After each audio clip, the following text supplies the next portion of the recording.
In Herman's case, I think the major thing is if Houston gets the call to join the Big 12.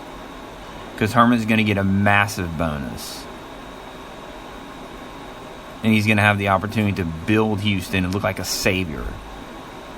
In terms of coming to LSU, expected to win right away, a lot right away. And looked at as not anything great, but somebody who took the program, an already great program, and put it back on a top 5 scale. Because right now LSU, I think they're on the cusp of not even being a top 10 or 15 program in terms of where they are now. As far as what they have to offer, without question, a top 5 program.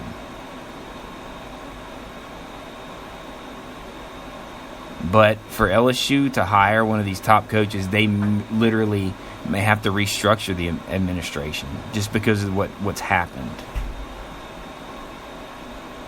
If you want the black eye that LSU has, or the reason it's not the best job, is because of Joe Alleva and what that administration did to Coach Miles.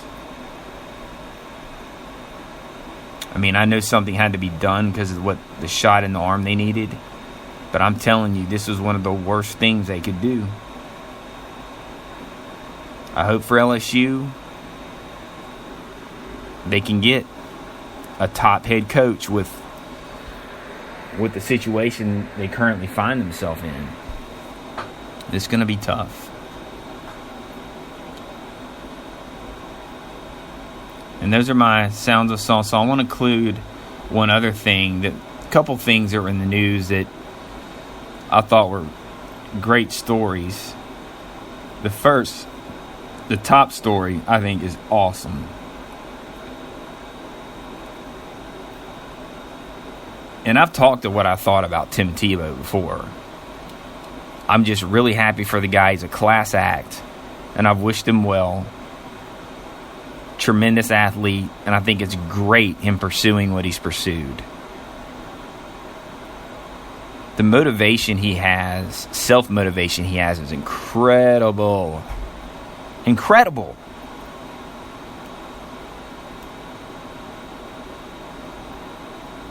To not playing baseball in 12 years, to getting back and impressing the way he has and getting signed by the New York Mets to a minor league contract. Now listen to this. Tim Tebow has his first at bat in an instructional league game. Mind you, again, it's been 12 years since he's been in a organized baseball game. So what does Tim Tebow do on not only his first at bat, his first pitch he saw in an organized game in 12 years.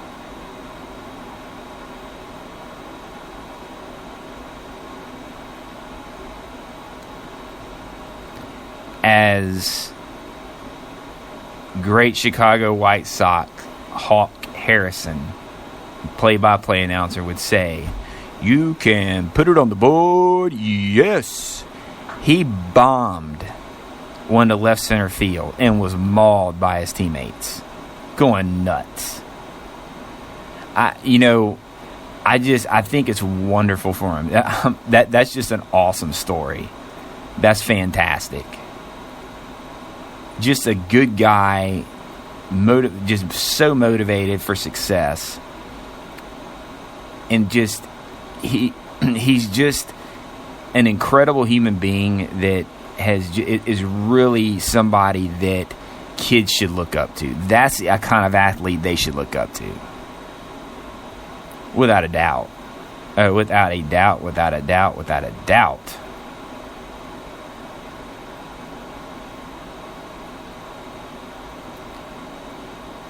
Good job, Tim Tebow. Wonderful job. I hope it all works out for you. I hope you achieve everything that you've wanted to achieve, because you sure deserve it. Some people, they don't like him, I guess because he's looked at self-righteous or holier than thou, because he puts his faith out there and says a lot about it, and that's why he's attacked. But the man is all about what he believes in and his morals, and I love it. I love it. Now, the next one I want to get to is ex-LSU star Jacob Hester came out telling TMZ Sports that LSU disrespected Les Miles and should have let him finish the year. Hester he came out and told TMZ Sports that he didn't like the way it ended there. He's been talked about for a year and a half, maybe being on the hot seat, which he says I didn't agree with either, and most people didn't. And he said what we've all said. Did changes need to happen? Yeah, they probably did, but that's at the end of the year.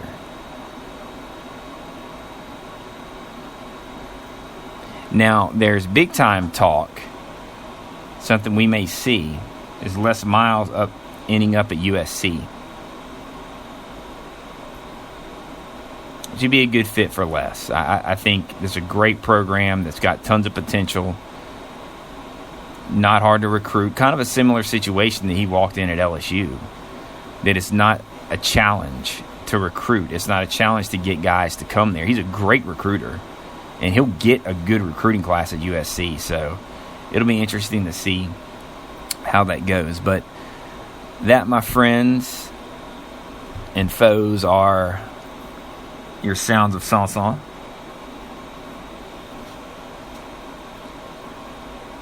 Talking a little Tim Tebow.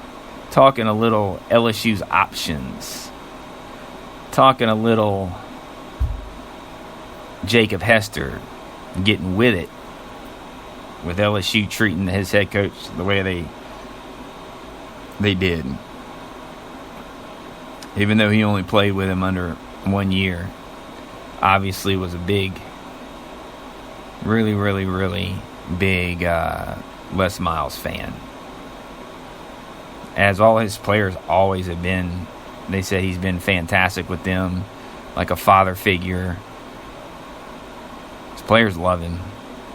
But Jacob, he knew what we knew. The time it was a time for a change. So, all right, well, moving on. I had said earlier we're going to talk LSU Missouri preview.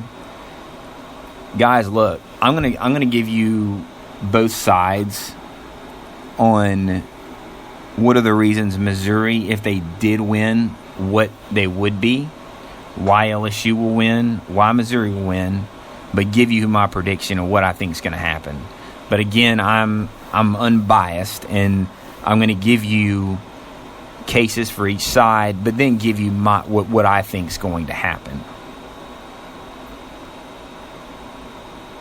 One thing that Missouri has in their advantage that, let's be honest, we all thought about it,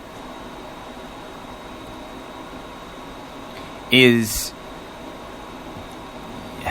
LSU just got rid of their head coach that they had for 12 years. Because of program malfunction, to have too much talent and 2-2. So it's a situation that can be damaging to LSU. It really depends on how much Orgeron and the staff can motivate this team to go through this game and start from this game. Like, this is like game one for this team, to get that mindset. And he did a good job bringing the rope in the locker room. I thought that was awesome. He's a together guy. But this could be a situation that Missouri could take advantage, possibly. Fournette's hurt. LSU's Warrior, the best running back in the nation. He's working through leg injuries. It's a game-time decision. They've shown no signs of real life at the passing attack. So this is an opportunity for Missouri to come in and do well. LSU's got a bunch of questions. and they can be exploited. And guys, look, I don't know what Georgia has this year because they beat North Carolina, but they almost lost to Nichols. Missouri played them tough, took them tooth and nail down to the wire, with Georgia getting a big play in the last couple of minutes to put the game under wraps and taking it 28-27. So this team has the ability to play with good athletes. This team has the ability to compete. They're well coached. Had it not been for a late touchdown, they'd have a Georgia win and probably would be ranked higher, Missouri's defense, they've been outstanding about keeping the long play. Now again, that's not something LSU's really good at, the long pass, the deep pass. But Missouri's good at it anyway. And right now, Missouri's passing game is rolling.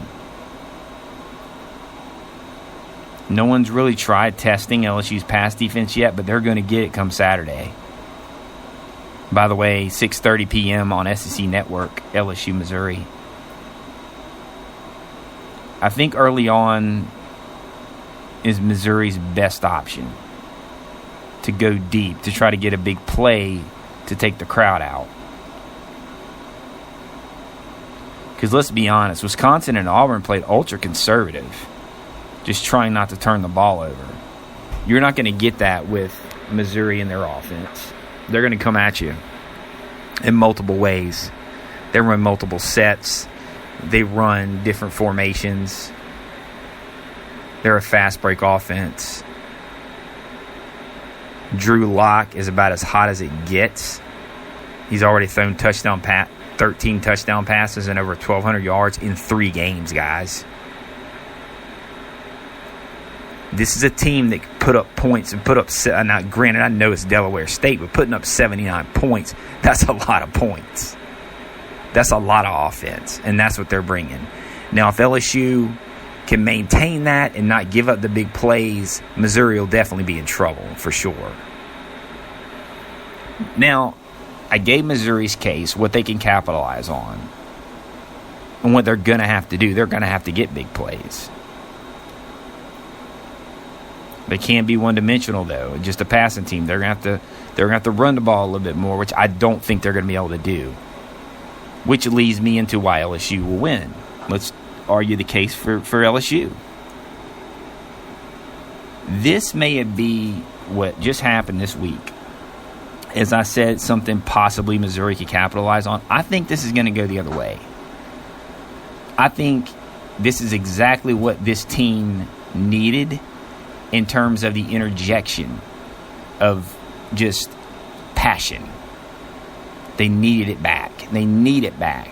And Orgeron even said it. We're going to interject the passion back into these fans.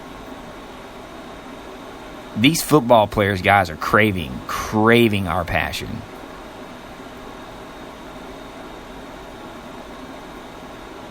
And maybe, as good as Les Miles' record was, the team may have been getting complacent.